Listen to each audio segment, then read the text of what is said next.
یہ رجز لکھا کرتا تھا. یہ بعض اوقات ہوتا ہے, ہم بھی کہتے ہیں مولا اگر ہمارا یہ کام نہیں ہوا تو ایسا کر دیں گے ویسا کر دیں گے, ہم آنا چھوڑ دیں گے. اما تم علی کے محتاج ہو, علی تمہارے محتاج نہیں ہے, علی تمہارے محتاج نہیں ہے. اور یہی وجہ شہزادی کونین نے خطبہ دیتے ہوئے جب کسی نے سوال کیا نا, شہزادی اگر علی کا حق تھا تو علی نے مانگا کیوں نہیں, علی گئے کیوں نہیں, علی نے زور و زبردستی کیوں نہیں کی؟ تو شہزادی نے کیا فرمایا؟ مثل علی جن کا مثل الکعبہ, علی کی مثال کعبے کی طرح ہے. حاجی کعبے کے پاس جاتے ہیں, کعبہ حاجیوں کے پاس نہیں آتا. تمہارا امام تھا نا علی ابن ابی طالب, تمہارا امام تھا نا. کیا تمہارے درمیان سے کوئی مرد رشید تھا جو علی ابن ابی طالب کے پاس جاتا ہو کہتا حضرت آپ قیام فرمائیے, آپ تلوار اٹھائیے, ہم آپ کے ساتھ ہیں؟ بڑی آسانی سے ہم کہہ دیتے ہیں کہ جناب ایسے حالات تھے ویسے حالات تھے. علی ابن ابی طالب نے سکوت اختیار کیا. ذرا تاریخ کا مطالبہ کریں, حضرت کے سکوت کا ایک علت و وجہ کہ جس وجہ سے حضرت نے سکوت فرمایا, وہ ایک علت یہ ہے کہ حضرت کے پاس لوگ نہیں تھے, حضرت کے پاس لوگ نہیں تھے. اور یہی وجہ ہے حضرت امیر نے فرمایا لو وجدت 40 ذوی عزم لناهضت القوم, اگر میرے پاس صرف و صرف 40 جوان مرد ہوتے تو میں ان سے لڑتا اور اپنا حق چھینتا. حضرت کے پاس 40 لوگ نہیں تھے. یہ حضرت کی غربت ہے, یہ حضرت امیر کی غربت ہے. حضرت امیر کی غربت بیان کرنا فاطمیہ کا سب سے بڑا مقصد ہے. حضرت امیر کا حق زندہ کرنا جناب شہزادی کونین کی شہادت کا سب سے بڑا مقصد ہے. جناب شہزادی کونین کہ جنہوں نے امامت ہم تک پہنچائی. میں نے کل کی مجلس میں عرض کیا تھا, اگر شہزادی کا وجود نہ ہوتا, اگر شہزادی کی شہادت نہ ہوتی, اگر شہزادی کی قربانی نہ ہوتی تو علی ولی اللہ ہمارے پاس نہیں پہنچتا, اگر شہزادی کی قربانیاں نہ ہوتی. وگرنہ علی ابن ابی طالب کو چاروں طرف سے گھیر لیا گیا تھا, علی ابن ابی طالب کا محاصرہ کر لیا گیا تھا. شہزادی کا دروازے پہ جانا علی ابن ابی طالب کی حفاظت ہے.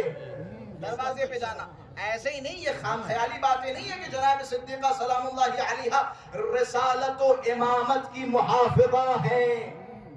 جس نے رسالت کی حفاظت کی, جس نے امامت کی حفاظت کی, یہی وجہ ہے کہ جس وجہ سے جناب صدیقہ کبریٰ کو محوریت و مرکزیت حاصل ہے. یہ وہ وجہ ہے.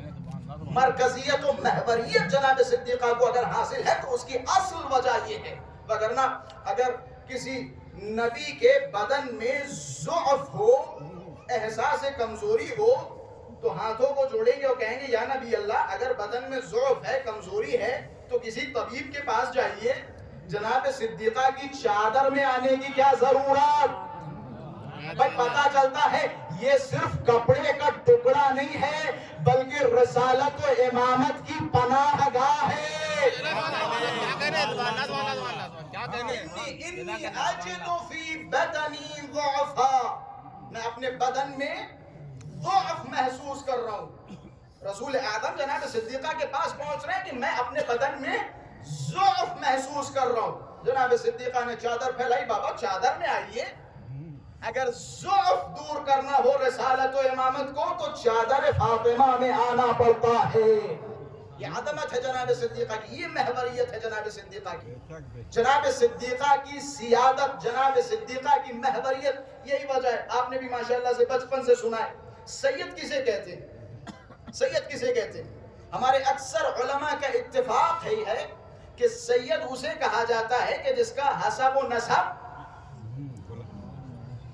جناب صدیقہ تک پہنچے. یہ جناب صدیقہ کا ایک امتیاز ہے.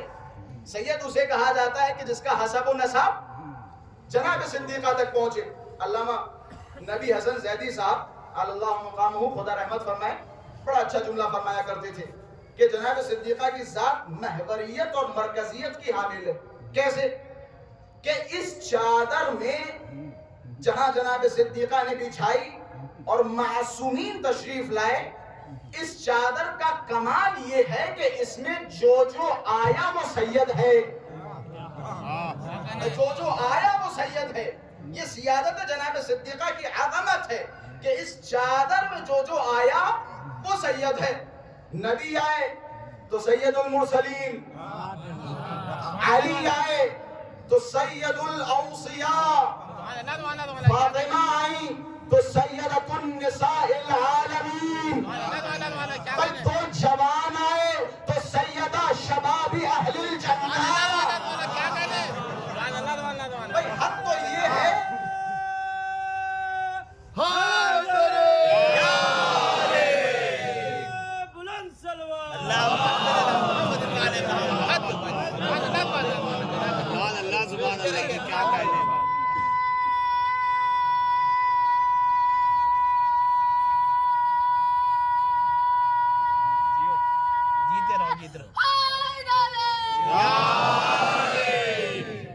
اس چادر کا کمال یہ ہے، علامہ نبی حسن زیدی صاحب فرماتے ہیں اس چادر کا کمال یہ ہے کہ نبی آئے تو سید المرسلین، علی آئے تو سید الاوصیاء، صدیقہ آئیں تو سیدۃ النساء العالمین، حسن و حسین آئے تو سیدہ شباب اہل الجنہ۔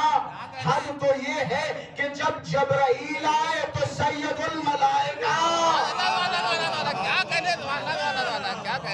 جب جبرائیل آئے تو سید الملائکہ۔ پتہ یہ چلتا ہے کہ جناب صدیقہ کی صرف چادر نہیں ہے بلکہ سیادت کا مرکز ہے،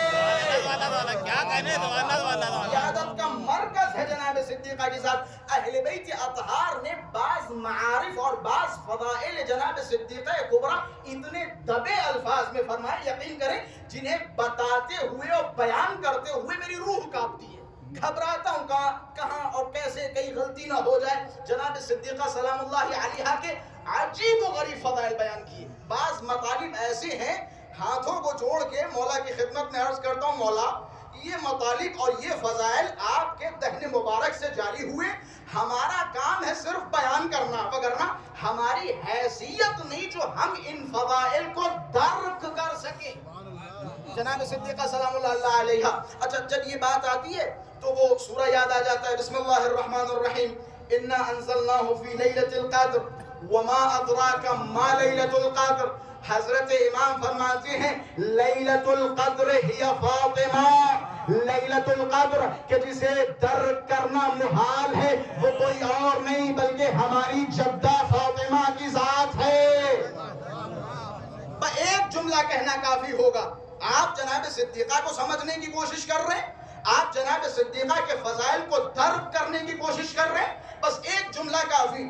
جناب تاریخ میں کوئی ایک شخصیت اٹھا کے لائیے، ایک بندے، ایک بشر، ایک عالم دین کا نام پیش کیجئے جس نے یہ دعویٰ کیا ہو کہ میں نے لیلۃ القدر کو درک کیا۔ ایک بندہ خدا جس نے یہ دعویٰ کیا ہو کہ میں نے لیلۃ القدر کو درک کیا۔ روایتوں میں کہ لیلۃ القدر کی حقیقت تبھی پتہ چلے گی جب حضرت حجت کا ظہور ہوگا۔ بھئی مولا فرماتے لیلۃ القدر ہی فاطمہ، جس نے فاطمہ کو درک کیا گویا اس نے لیلۃ القدر کو درک کیا۔ جس طرح لیلۃ القدر کا راز حضرت حجت کے بعد ظاہر ہوگا، اسی طرح فاطمہ کا مقام حضرت حجت کے بعد ظاہر ہوگا۔ ایک صلوات پڑھے محمد